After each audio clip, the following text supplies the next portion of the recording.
Assalamualaikum warahmatullahi wabarakatuh. Perkenalkan, nama saya Wahyu Junior Hidayat. Saya berasal dari kelas Teknik Elektro Universitas Nusa Putra. Pada kesempatan kali ini saya akan sedikit mempresentasikan rangkuman yang materinya telah di-share oleh Bu Marina Artiasa dalam mata kuliah Sistem Telekomunikasi. Pada judul ini yaitu Dasar Sistem Telekomunikasi. Untuk pengertiannya tersendiri, komunikasi merupakan suatu aktivitas penyampaian informasi, baik itu pesan, ide, dan gagasan dari suatu pihak ke pihak lainnya yang dilakukan secara langsung maupun tidak langsung. Sedangkan menurut KBBI, komunikasi adalah pengiriman dan penerimaan pesan atau berita antara dua orang atau lebih sehingga pesan yang dimaksud dapat dipahami. Kemudian, apa itu telekomunikasi? Telekomunikasi adalah setiap pemancaran, pengiriman, dan atau penerimaan dari setiap informasi dalam bentuk tanda-tanda, isyarat, tulisan, gambar, suara, dan bunyi melalui sistem kawat optik, radio, atau sistem elektromagnetik lainnya.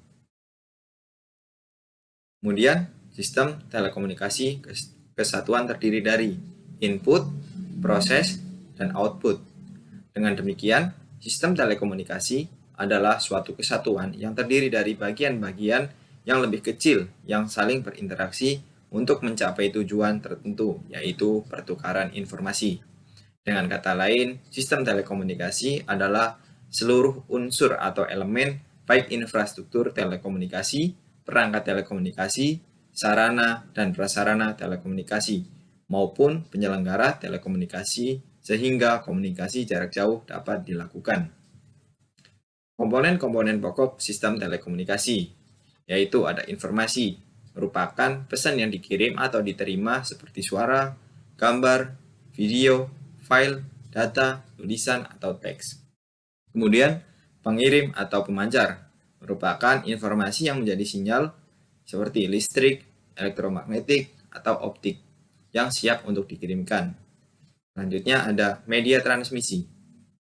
Alat yang berfungsi untuk mengirimkan sinyal dari pengirim kepada penerima, misalnya kabel tembaga, kabel optik, dan udara. Terkadang karena jarak yang jauh, maka sinyal diubah lagi, dimodulasi agar dapat dikirimkan dengan lebih baik. Selanjutnya ada aturan atau protokol. Merupakan mekanisme atau aturan yang harus disepakati atau dipahami bersama dalam pengiriman, pentransmisian, dan penerimaan informasi. Selanjutnya ada penerima, yaitu merubah kembali sinyal menjadi informasi atau pesan. Kemudian media transmisi yaitu ada copper, fiber optik, kemudian wireless. Selanjutnya prinsip kerja sederhana, yaitu contohnya mungkin telepon atau SMS. Yaitu prinsip kerjanya yaitu proses komunikasi diawali dengan sebuah pesan atau message atau informasi yang harus dikirimkan dari individu atau perangkat yang satu ke perangkat yang lainnya.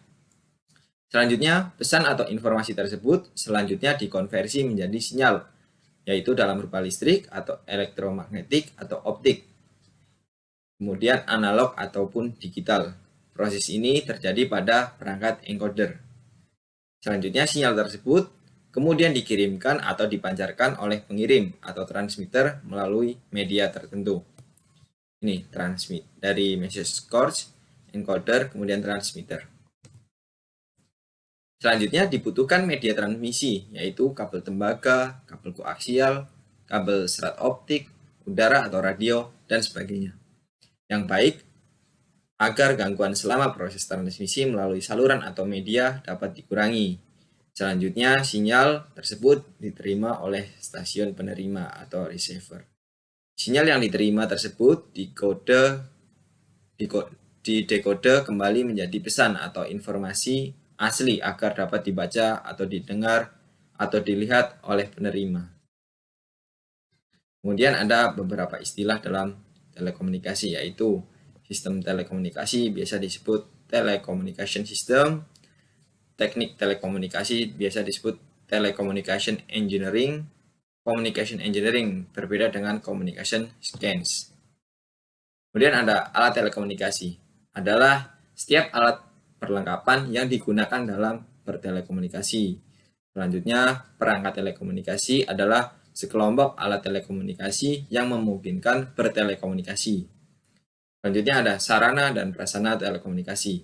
Adalah segala sesuatu yang memungkinkan dan mendukung berfungsinya telekomunikasi. Selanjutnya ada pemancar radio. Adalah alat telekomunikasi yang menggunakan dan memancarkan gelombang radio. Kemudian ada jaringan telekomunikasi, adalah rangkaian perangkat telekomunikasi dan kelengkapannya yang digunakan dalam bertelekomunikasi. Selanjutnya ada jasa telekomunikasi, adalah layanan telekomunikasi untuk memenuhi kebutuhan bertelekomunikasi dengan menggunakan jaringan telekomunikasi.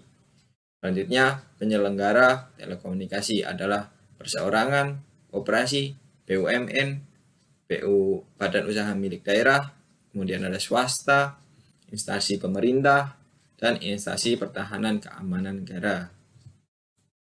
Selanjutnya pelanggan adalah perseorangan, badan hukum, instansi pemerintah yang menggunakan jaringan telekomunikasi dan atau jasa telekomunikasi berdasarkan kontrak. Kemudian pemakai adalah perseorangan, badan hukum, instansi pemerintah yang menggunakan jaringan telekomunikasi dan atau jasa telekomunikasi yang tidak berdasarkan kontrak. Seperti kita kalau memakai internet mungkin ya. Selanjutnya ada pengguna adalah pelanggan dan pemakai. Selanjutnya interkoneksi adalah keterhubungan antara jaringan telekomunikasi dari penyelenggara jaringan telekomunikasi yang berbeda. Berbagai macam telekomunikasi. Seperti saat ini, alat telekomunikasi sudah berkembang sangat pesat. Handphone sekarang sudah hampir semua orang dapat menggunakan handphone untuk berkomunikasi.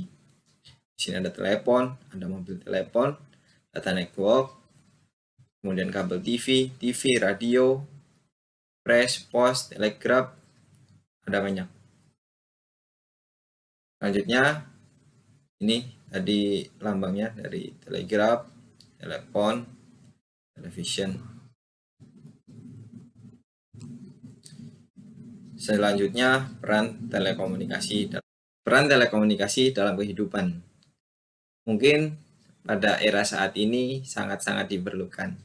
Karena pada era pandemi seperti ini, kegiatan-kegiatan yang tidak bisa dilakukan secara langsung atau secara di lapangan, kita bisa lakukan secara virtual. Dan itu juga harus menggunakan jaringan internet, dan di situ telekomunikasi berperan sangat penting. Mungkin sedikit pemaparan tentang telekomunikasi dari saya. Mohon maaf apabila dalam penyampaian dan tulisan banyak kesalahan. Terima kasih. Wassalamualaikum warahmatullahi wabarakatuh.